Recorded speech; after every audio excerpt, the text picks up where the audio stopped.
Sesaat lagi Anda akan mendengarkan program Renungan Sahabat Seperjalanan bersama Pendeta Wendy Pratama. Selamat mendengarkan.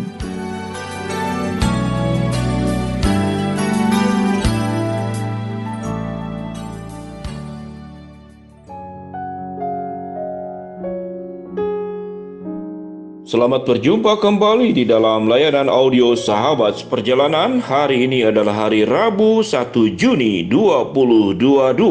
Tema renungan saat teduh kita dengan judul Tahta Kasih Karunia. Tahta Kasih Karunia, firman Tuhan terambil dalam Ibrani 4 ayat yang ke-16. Sebab itu, marilah kita dengan penuh keberanian menghampiri tahta kasih karunia, supaya kita menerima rahmat dan menemukan kasih karunia untuk mendapatkan pertolongan kita pada waktunya. Mari kita berdoa.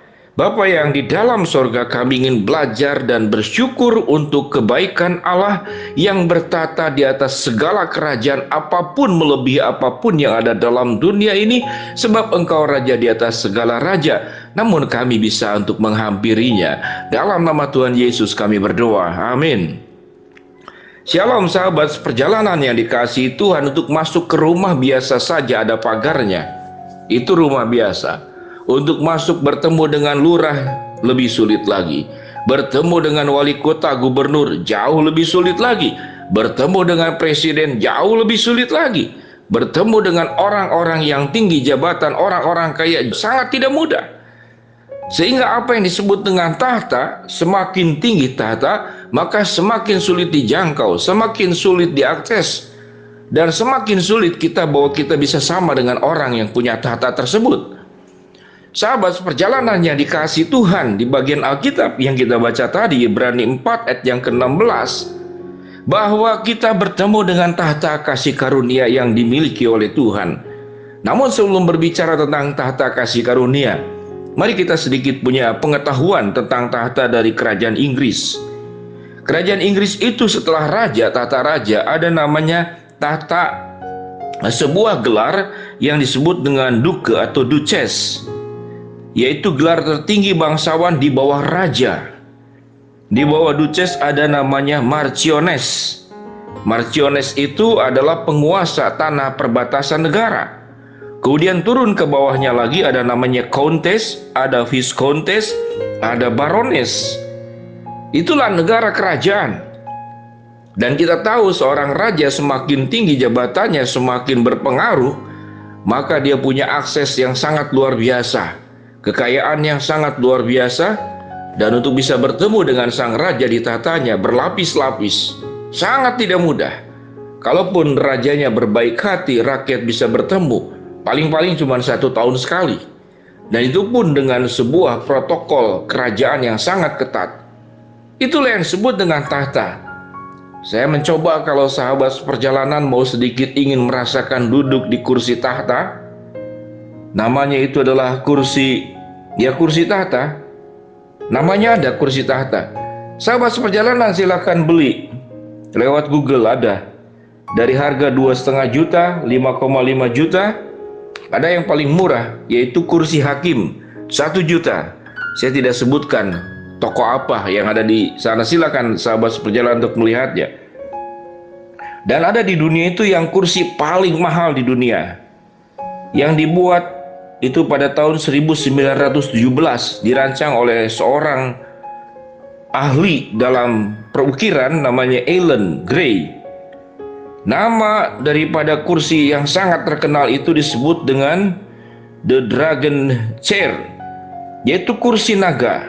Harganya 391,5 miliar rupiah. Jadi 391,5 miliar rupiah. Terbuat dari apa? Kulit berwarna coklat. Lalu ada gambar naga 2. Saya kurang tahu bagaimana kulit berwarna coklat bisa harganya hampir 300 miliar. Namun itulah sahabat seperjalanan tentang tahta. Jadi tahta itu dikaitkan dengan mahal. Tahta itu dikaitkan dengan ketinggian, sulit ditembus, sulit diakses. Dan tahta berbicara tentang kita ada di bawah dan pemilik tahta itu ada di atas. Dan yang menarik dalam Alkitab disebut tahta kerajaan Allah itu disebut dengan tahta kasih karunia. Sebab itu dikatakan, marilah kita dengan penuh keberanian menghampiri tahta kasih karunia. Kita bisa menghampiri tahta kasih karunia dengan penuh keberanian. Mengapa kita berani?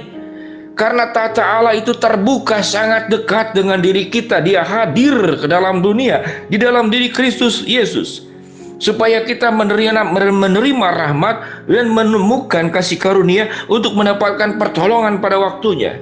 Kalau berbicara tentang tahta, berarti dia adalah otoritas yang tertinggi di satu tempat, di satu kerajaan. Kalau sudah raja yang berkata, maka semua harus menurut. Kalau raja mengampuni, maka akan diampuni.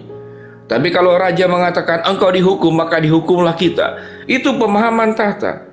Dan Alkitab mencatat tahta yang dimiliki oleh Allah adalah tahta kasih karunia.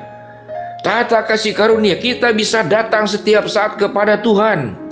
Gambaran ini dekat dengan Kristus sebagai imam besar, yang dulunya kita sulit mendekati Allah yang kudus dan suci. Di dalam Kristus Yesus, kita bisa setiap saat datang kepada Tuhan, datang kepada tahta Tuhan, meminta pertolongan untuk setiap pergumulan yang sedang kita hadapi, meminta penghiburan untuk atas kesusahan sakit yang dialami dalam batin dan mental kita, meminta jalan keluar tatkala kita menghadapi berbagai hal jalan yang tertutup di depan kita, meminta keadilan tatkala kita diperlakukan tidak adil, difitnah, dirugikan, meminta perlindungan tatkala kita menghadapi berbagai macam ancaman yang terjadi, meminta kesembuhan tatkala kita mengalami sakit yang sulit diobati, meminta berkat tatkala kita hidup dalam kekurangan dan kemiskinan yang tidak pernah selesai dalam kehidupan kita.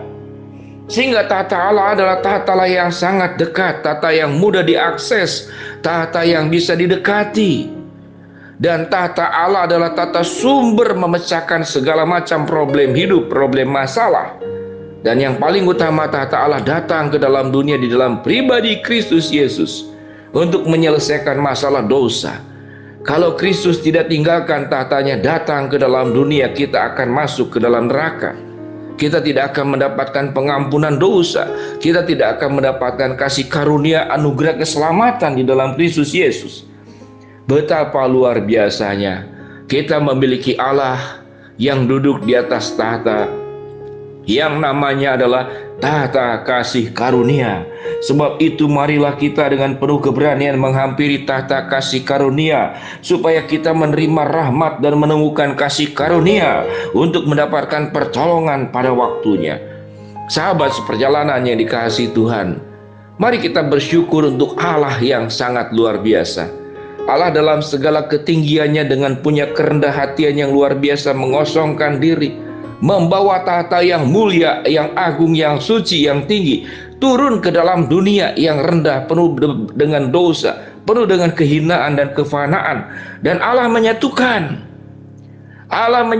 Allah yang kudus dengan manusia berdosa di dalam keselamatannya. Allah menyatukan sumber pertolongan dan kita orang yang tidak berdaya, lalu kita diberikan pertolongan. Allah menyatukan sumber penghiburan dan kita berkali-kali mengalami berbagai macam kepahitan hidup, dan Allah memulihkan luka-luka batin kita. Mari sahabat seperjalanan kita bersyukur dan terus datang ke tahta kasih karunia Allah. Mari kita berdoa. Bapa di dalam surga, terima kasih untuk kebenaran firman Allah yang luar biasa tentang tahta kasih karunia. Sumber pertolongan kami, Allah yang maha tinggi, datang kepada kami yang berdosa. Hamba-Mu berdoa buat sahabat seperjalanan yang sedang sakit, Tuhan jamah sembuhkan. Sahabat seperjalanan yang sedang menghadapi masalah, Tuhan bukakan jalan. Sahabat seperjalanan yang sedang berdoa memohon sesuatu, Tuhan akan kabulkan. Karena tahta kasih karunia sangat dekat dengan kehidupan kami. Dalam nama Tuhan Yesus kami berdoa, amin. Shalom sahabat seperjalanan, mari kita terus bersyukur bahwa tahta kasih karunia Allah sangat dekat dengan kehidupan kita, menolong, menyertai, memimpin hidup kita. Amin.